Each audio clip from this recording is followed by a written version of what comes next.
신명기 11장 1절부터 12절까지 봉독하겠습니다.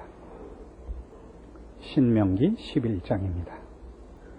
그런즉 내 하나님 여호와를 사랑하여 그 직임과 법도와 규례와 명령을 항상 지키라.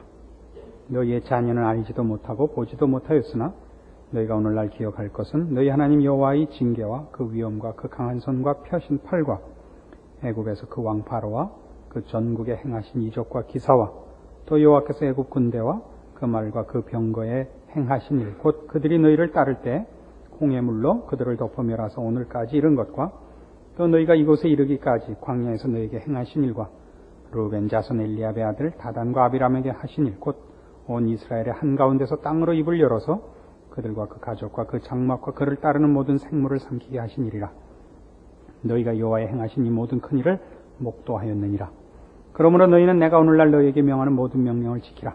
그리하면 너희가 강성할 것이요 너희가 건너가서 들 땅에 들어가서 그것을 얻을 것이며 또 여호와께서 너희의 열조에게 맹세하사 그와 그 후손에게 주리라고 하신 땅 곧 젖과 꿀이 흐르는 땅에서 너희의 날이 장구하리라. 내가 들어가 얻으려 하는 땅은 내가 나온 애굽 땅과 같이 아니하니 거기서는 너희가 파종한 후에 발로 물대기를 채소밭에 댐과 같이 하였거니와 너희가 건너가서 얻을 땅은 산과 골짜기가 있어서 하늘에서 내리는 비를 흡수하는 땅이요 내 하나님 여호와께서 권고하시는 땅이라. 세초부터 세말까지 내 하나님 여호와의 눈이 항상 그 위에 있느니라. 그러니까 신명기에 나오는 모든 내용을 이렇게 함축해서 하나의 초점으로 모으면 하나님을 경외하고 그를 섬기라, 그겁니다. 이게 계속 반복되어 나오고 여러 가지 예와 또 현실적인 이해와 연결되어서도 경고되고 권면되고 그렇습니다. 그 앞에 있었던 신명기 10장 12절 보시면 이 얘기가 앞에서 뭐라고 나왔었냐면 이스라엘아 내 하나님 여호와께서 네게 요구하시는 것이 무엇이냐 곧 네 하나님 여호와를 경외하여 그 모든 도를 행하고 그를 사랑하며 마음을 다하고 성품을 다하여 네 하나님 여호와를 섬기는 것 아니냐 이거예요. 근데 이건 뭐냐 하면 이렇게 왜 해야 되느냐? 하나님이 경외하심을 받고 우리의 경배와 찬송을 받으시기에 합당한 분이라서 그렇습니다. 그러나 이해관계와 물려서도 이렇게 요구됩니다. 13절 내가 오늘날 내 행복을 위하여 네게 명하는 여호와의 명령과 규례를 지킬 것이 아니냐 이거란 말이에요. 하나님은 우리의 찬송과 예배를 받으시기에 합당하신 분이며 동시에 그렇게 하는 것이 우리에게 복이기 때문에 이렇게 자꾸 나온단 말이죠. 그래서 이제 지금 가나안 입국을 앞두고 모세가 유언을 하는 장면 아닙니까? 그리고 지금 입국을 앞둔 이 세대는 출애굽에 있어서는 제2세대죠. 그렇죠? 첫 세대는 광야에서 다 죽지 않았습니까? 민수기 13장 가보십시다. 민수기 13장 25절부터 보면 12정탐꾼이 가나안 땅을 정탐하고 돌아와서 들어갈 수 없겠다고 낙담해가지고 이스라엘 백성의 원망과 이제 배역하는 것이 나오죠. 그래 놓고 14장 28절 하나님 뭐라고 그래서 벌을 내리시느냐 하면 그들에게 이르기를 여호와의 말씀에 나의 삶을 가리켜 맹세하노라. 너희 말이 내 귀에 들린 대로 내가 너희에게 행하리니 너희 시체가 이 광야에 엎드러질 것이라. 너희 20세 이상으로 계수함을 받은 자 곧 나를 원망한 자의 전부가 여분네 아들 갈렙과 눈의 아들 여호수아 외에는 내가 맹세하여 너희로 거하게 하리라 한 땅에 결단코 들어가지 못하리라. 너희가 사로잡히겠다고 말하던 너희의 유아들은 내가 인도하여 드리리니 그들은 너희가 싫어하던 땅을 보려니와 너희 시체는 이 광야에 엎드러질 것이요 너희 자녀들은 너희의 패역한 죄를 지고 너희의 시체가 광야에서 소멸되기까지 40년을 광야에서 유리하는 자가 되리라. 이렇게 나오는 것 아닙니까? 그러니까 지금 이 신명기에 서 있는 모세의 유언을 받고 있는 이 사람들은 그때 20세 이상에 끼지 않았던 그러니까 어린이들이었죠. 그런데 이제 오늘 11장 2절 보면 너희의 자녀는 알지도 못하고 보지도 못하였으나 너희는 봤다 이거죠. 너희 자녀는 그러니까 지금 이 세대의 자녀 그러니까 제3대째는 출애굽에 대해서 모르죠. 홍해 건너서 난 자식들이고 지금 이 말을 듣고 있는 지금 어른들, 제2세대는, 부모를 따라서 애굽을 나온 자들이란 말이에요. 그래서, 여기 전부 그러죠. 7절에도 보면, 너희가 여호와의 행하신 이 모든 큰 일을 목도하였느니라. 그러지 않습니까? 그래서 지금 이들에게 뭘 얘기하려고 그러냐면, 하나님이 너희를 어떻게 애굽에서 꺼냈는가도 봤고, 그리고 너희에게 가나안 땅을 주어서 이제 들어가게 하실 것이다. 너희 들어가서 가나안 땅도 볼 것이다 이거죠. 근데 그건 이제 앞으로 볼 거예요. 애굽에서 하나님이 바로를 어떻게 치시고 홍해를 어떻게 가르고 나왔느냐만 본 게 아니라 이스라엘 백성을 애굽에서 꺼내기 위해 애굽을 어떻게 쳤느냐만 본 게 아니라 나와서 광야 생활 동안에 하나님께 순종하지 않는 이스라엘 백성을 어떻게 쳤느냐도 봤다 이거죠. 이게 중요해요. 무슨 얘기가 되느냐 하면, 그 11장 3절 4절에 있는 바와 같이 애굽에서 그 왕 바로와 그 전국에 행하신 이적과 기사와 또 여호와께서 애굽 군대와 그 말과 그 병거에 행하신 일 곧 그들이 너희를 따를 때 홍해물로 그들을 덮어 멸하사 오늘까지 이른 것. 이게 다 뭡니까?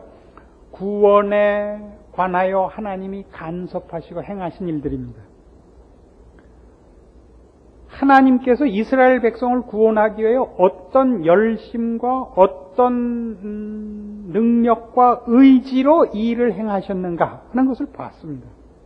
동시에 이게 전부가 아니고 5절 또 너희가 이곳에 이르기까지 광야에서 너희에게 행하신 일과 르우벤 자손 엘리압의 아들 다단과 아비람에게 하신 일 곧 이스라엘의 한가운데서 땅으로 입을 열어서 그들과 그 가족과 그 장막과 그를 따른 모든 생물을 삼키게 하신 일도 봤다고요. 이스라엘 백성이 알아야 하는 것은 하나님이 그들을 애굽에서 꺼낸 그 선민이라는 걸 알아야 됩니다. 하나님이 이스라엘 백성에게 사랑을 두시고 뜻을 두시고 계획과 목적을 갖고 계시는 대상입니다. 이거 알아야 됩니다. 근데 그 뜻과 그런 그 하나님이 가지시는 사랑이 뭐냐 하면 다른 족속보다 이 족속을 더 대접하는 것. 다른 민족보다 이스라엘 민족을 더 사랑하고 다르게 구별한 것은 그들로 하여금 거룩해 살게 하기 위한 것이란 말이에요. 그래서 무조건 이스라엘 백성 편을 들어서 이스라엘 백성이 하는 일은 무조건 오냐 하고 이스라엘 백성 아닌 민족에게는 무조건 친 것이 아니라 그 큰 능력으로 애굽의 기적을 행하시고 꺼낸 이 이스라엘을 광야에서도 치셨다고요. 그것도 받지 않았느냐 이거예요. 그러니까 하나님이 너희에게 구원을 목표로 하고 있는 것의 하나님의 열심과 의지를 알아야 할 것이요. 그것이 다른 민족과 구별하여 너희만 무조건 편드는 식이 아니라 하나님이 의도하시는 거룩으로, 진리로, 생명으로 완성시키려는 목표로서 그 목적을 갖고 있다는 것도 놓치지 마라. 이런 얘기가 되죠. 못 알아듣는 건 아니겠죠. 이 밤이 되면 뇌가 안 돌아가는 사람이 있어요. 낮에는 돌다가.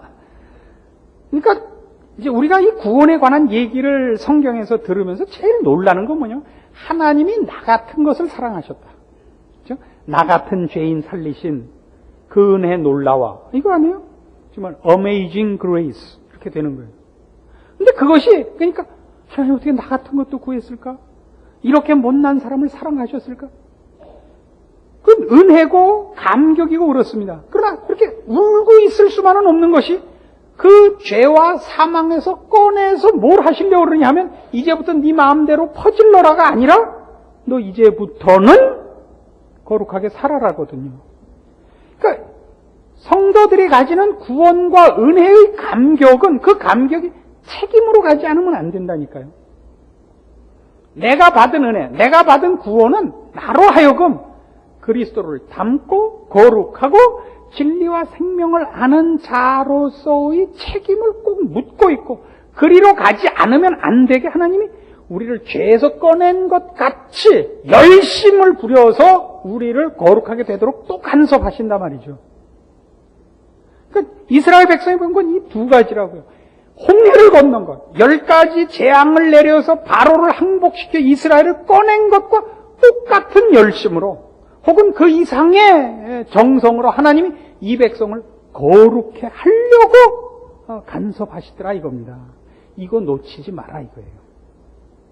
너희가 들어가서 얻는 땅, 젖과 꿀이 흐르는 땅은 거기 가서 이젠 마음대로 살아도 되고 마음대로 해도 되는 그런 땅이 아니라 거기야말로 거룩해야만 되는 땅, 하나님의 뜻에 합해야만 되는 장소다 그런 얘기죠. 이거 놓치지 말라는 거예요.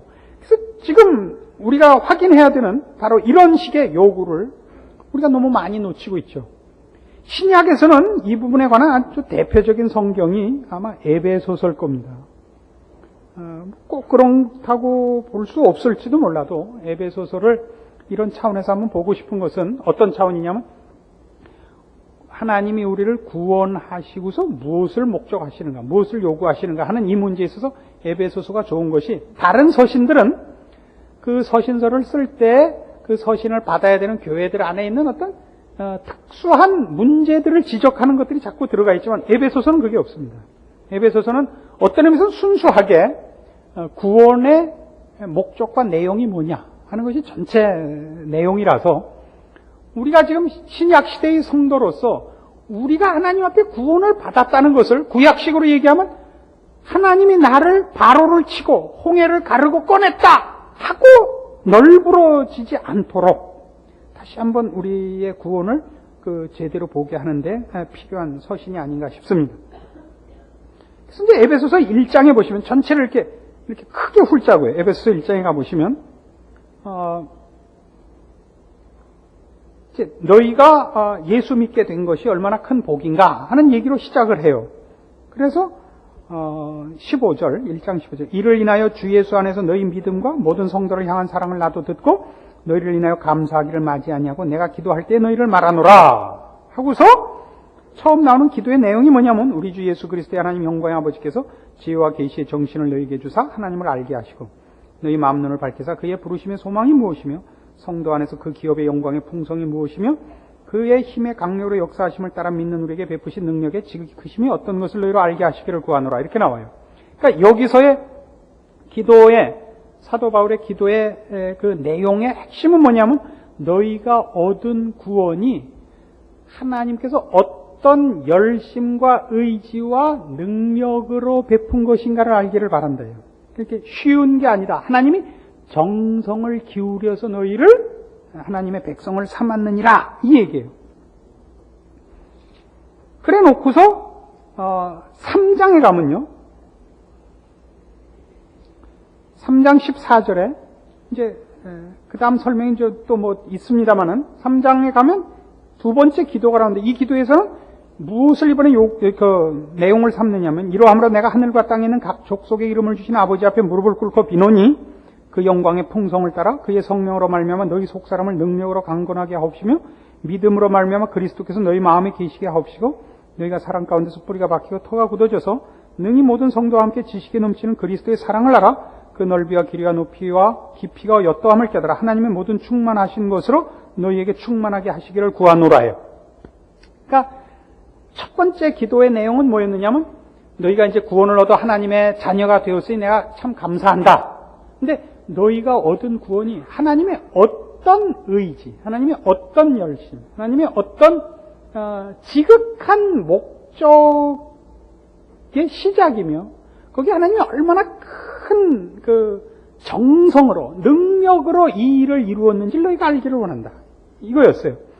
그리고 지금 두 번째 이 기도에서는 뭐냐면 그러므로 너희가 하나님이 너에게 시작한 이 일이 궁극적으로 어디로 갈 것이며 거기 가기 위해서 하나님이 너에게 두신 그 목적과 내용이 너에게 가득하기를 충만하기를 원한다예요.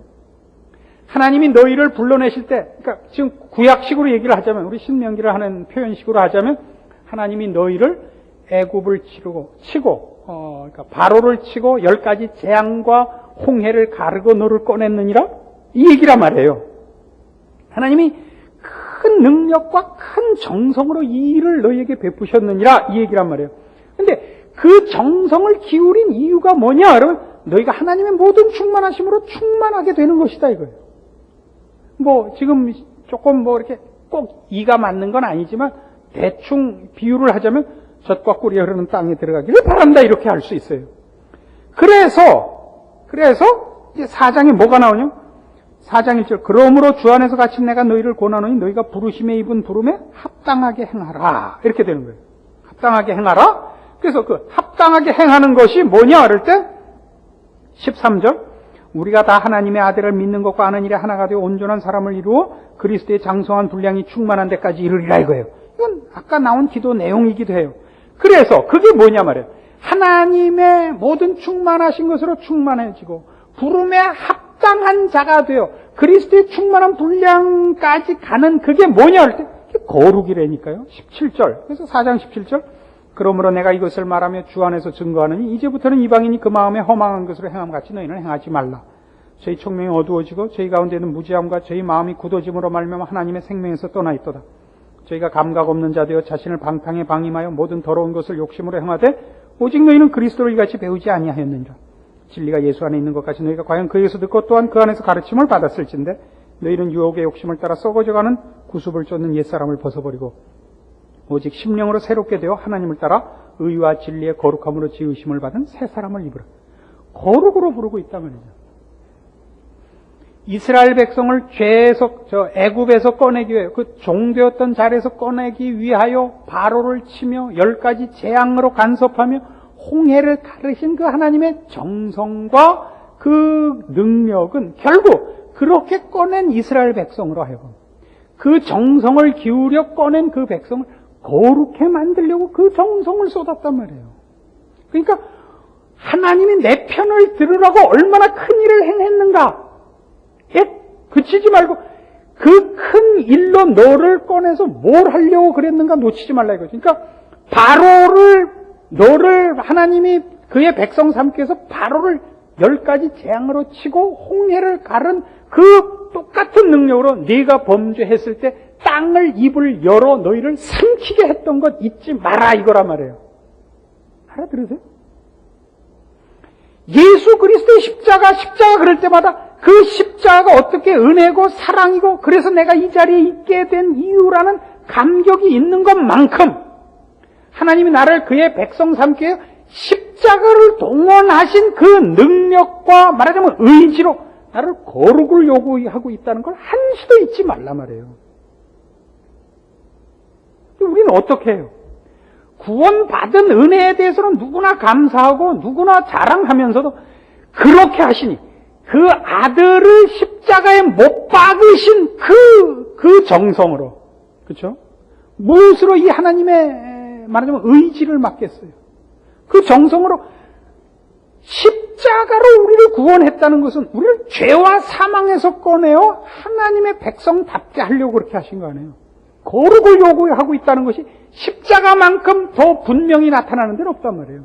그러니까 십자가는 우리에게 은혜의 장소고 사랑과 감격의 장소인 것과 동시에 두려운 장소라고요.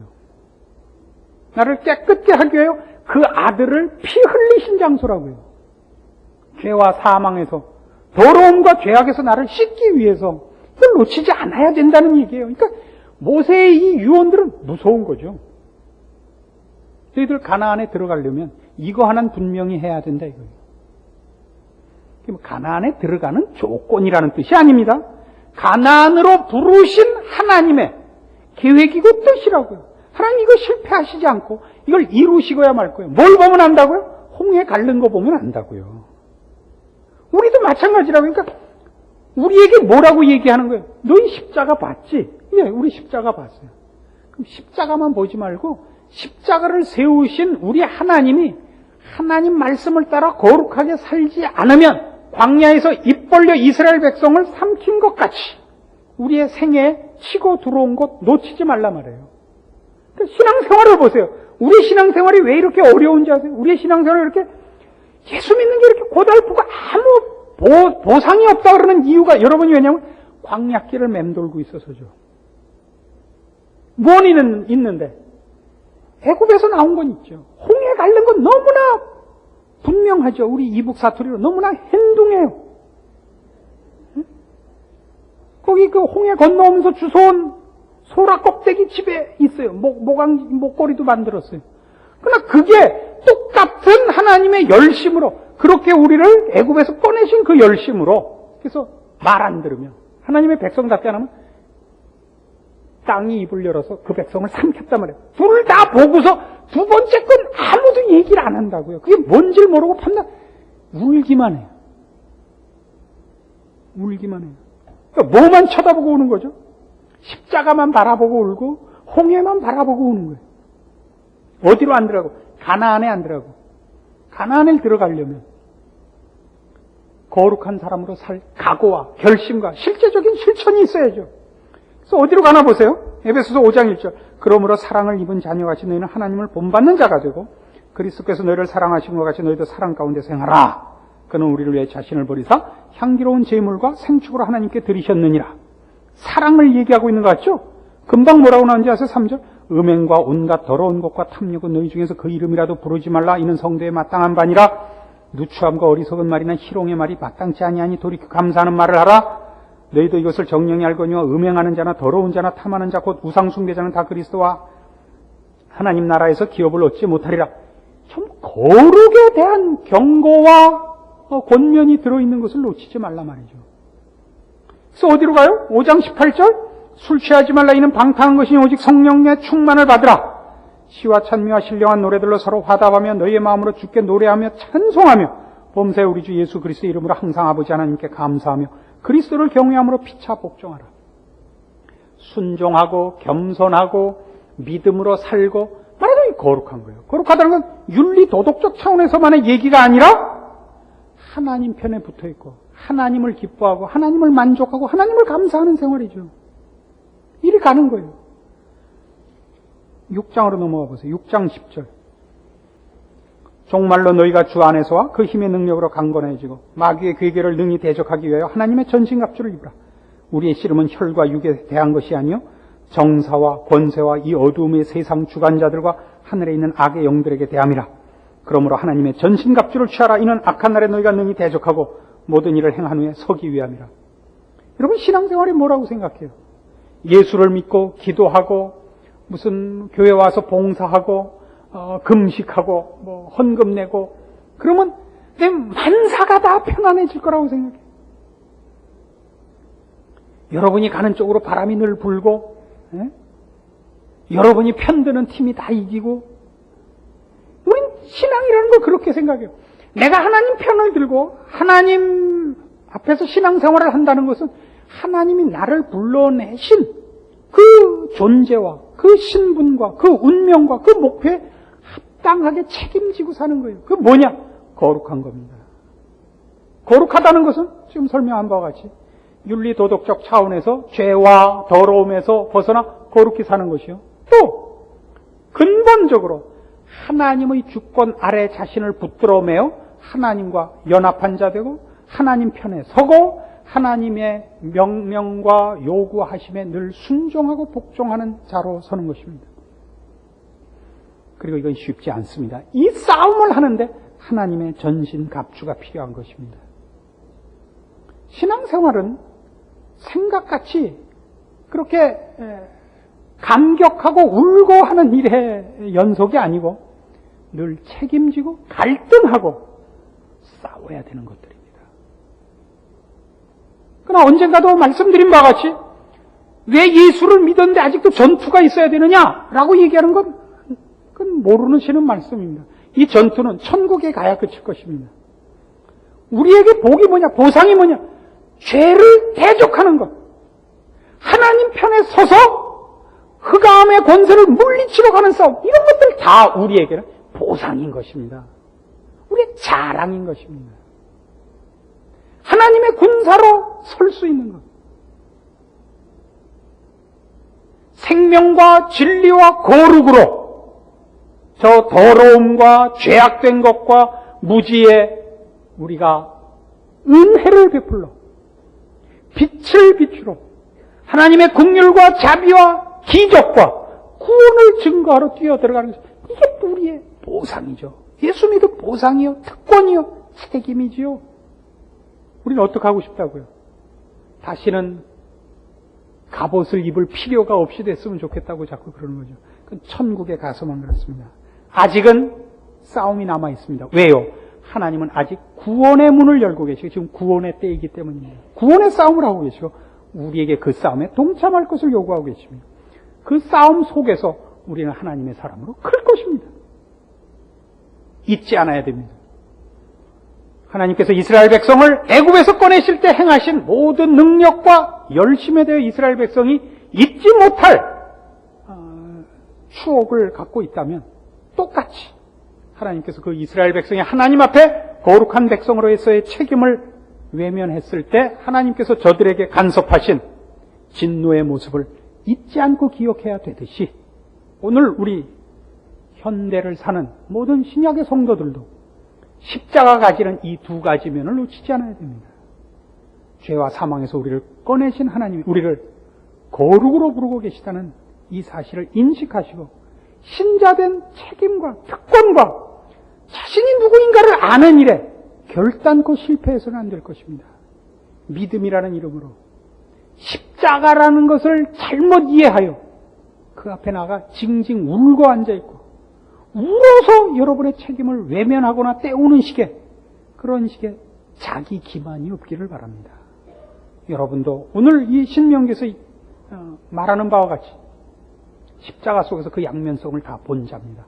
잊지 말고 여러분이 목도하시고 경험하시고 하나님께서 성경을 통해 여러분에게 분명하게 알게 하신 신자된 책임 이 일에서 승리하시고 하나님 앞에 칭찬받는 여러분들 되기를 바랍니다. 기도하십시다. 하나님 아버지 은혜를 감사합니다. 하나님께서 우리에게 베푸신 은혜와 구원과 사랑 그것이 우리에게 거룩을 요구하며 하나님의 자녀된 자의 책임을 요구하고 있는 것 인식합니다. 십자가가 우리를 죄에서 꺼냈듯이 우리를 거룩으로 요구하고 있는 것 이제 잊지 않기로 약속합니다. 그러므로 주 앞에 충성된 자녀들이 되게 하시고 알게 하신 모든 것으로 지혜롭고 근신하며 열심을 품고 주를 따르고 섬기고 충성하고 승리하는 저희 모두가 되도록 오늘 허락하신 말씀이 우리를 붙잡으소서. 예수님의 이름으로 기도합니다. 아멘.